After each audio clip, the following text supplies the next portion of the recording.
தொலைக்காட்சி நேயர்களுக்கு அறிந்தா இருக்கு. அதாவது இன்னைக்கு நீங்க இப்ப இந்த போட்ட பைட்டு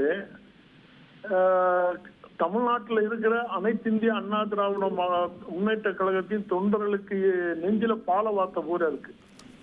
அண்ணன் பண்டூர்த்தியார் அவர்களின் பேச்சு. ஏன்னா ஒரு பாஜகவை நம்பி நம்ம ஒரு அடிமையா போனோம் அவங்கிற ஒரு உணர்வு இல்லாமல் அண்ணன் ஓபிஎஸ் அவர்கள் நம்ம ஒரு தொகுதி மேம்பாட்டுல அவருடைய ரயில் இதுல விடுறதுனால நாங்க தூத்துக்குடியில வரவேற்கிறோம் சொல்லி கேட்டாரு. அதுக்கே அவங்க விடல. இது போல பாஜக ஒதுக்கப்பட்ட காலங்கள் நிறைய உண்டு. நம்ம பார்த்திருக்கிறோம். இவரு சந்திரபாபு நாயுடு இப்படிதான் ஒதுக்குனாங்க.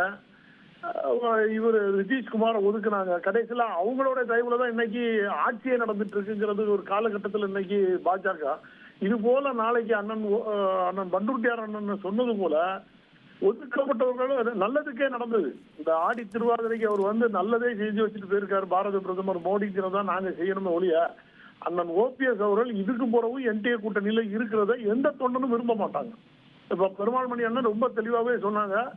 ரெண்டாவது, நீங்க அன்னைக்கு அமித்ஷா செய்யும் போதே நாங்கெல்லாம் வெளியில வந்துடுறோம், இனி என்டிஏ கூட்டணிக்கு நம்ம தேவையில்லை அங்கிறது நாங்க நினைச்சோம். இன்னைக்கு பாரத பிரதமர் மோடியும் புறக்கணிப்பு செஞ்சதை நாங்க அதிமுக தொண்டர்களை வரவேற்கிறோம். ஏன்னா இவங்களுக்கு நல்லவங்க யாரும் தெரியாது. 2024 மோடி பிரதமர் ஆகணும்னு தன்னுடைய ஒரு சுயேட்சை வேட்பாளராக ராமநாதபுரம் நாடாளுமன்றத்தில் நின்று 35% ஓட்டு வாங்கி உங்களுக்கு தமிழ்நாட்டுக்குள்ள 18% ஓட்டு உருவாக்கி கொடுத்தவர் அண்ணன் ஓபிஎஸ் அவர்கள்.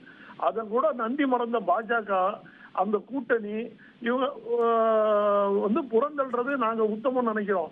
சார், ஏசி சண்முகத்தை கூப்பிட்டுருக்கீங்க, ஒரு தமாக ஜி.கே. வாசனை கூப்பிட்டுருக்கீங்க. அதை விட நாங்க என்ன சார் கேவலம் கெட்டு போயிட்டோமா சார் ஒரு மோடிக்கு? அது ரொம்ப ஒரு அநியாயமான ஒரு செயல்பாடு சார். அதனால எங்களுடைய உணர்வு நாங்க அண்ணன்கிட்ட எல்லாமே சொல்லிட்டோம். அண்ணன் பண்டூர்த்தியார் அண்ணன் எங்களுடைய உணர்வுக்கு மதிப்பளித்து இந்த பேட்டி கொடுத்திருக்கிறது. வருங்காலம் அண்ணன் எங்களை பொறுத்த வரைக்கும் புரட்சித் தலைவர் எம்ஜிஆர் எப்படி நீதி கேட்டு நான் என்ன தவறு செய்தேன், என்னை திமுகவிலிருந்து வெளியேற்றினார்கள் என்கிறதுக்காக மக்கள் மத்தியில தான் நின்னாரு. அவர் எதையும் எதிர்பார்த்து நிக்கலாம். அவர் கேட்பார் சார், பிரதமர் நரேந்திர மோடியுடைய பக்தர் இல்லையா ஓபிஎஸ்? அவர் அது மாதிரி சண்டை மாறுதெல்லாம் செய்வாரா சார்? பிரதமர் நரேந்திர மோடியோட இதே கணிதான் அண்ணாமலை எடப்பாடி பழனிசாமிக்காக அண்ணாமலையே தூக்கி தூர போட்டாங்க. அப்ப நாங்கெல்லாம் ஏமாத்துறோம் சார். இந்த பாஜக எங்க இருந்து 2% ஓட்டு வாங்கிட்டு இருந்த பாஜகவை ஒரு பாஜக இருக்குங்கிறத தமிழ்நாட்டுல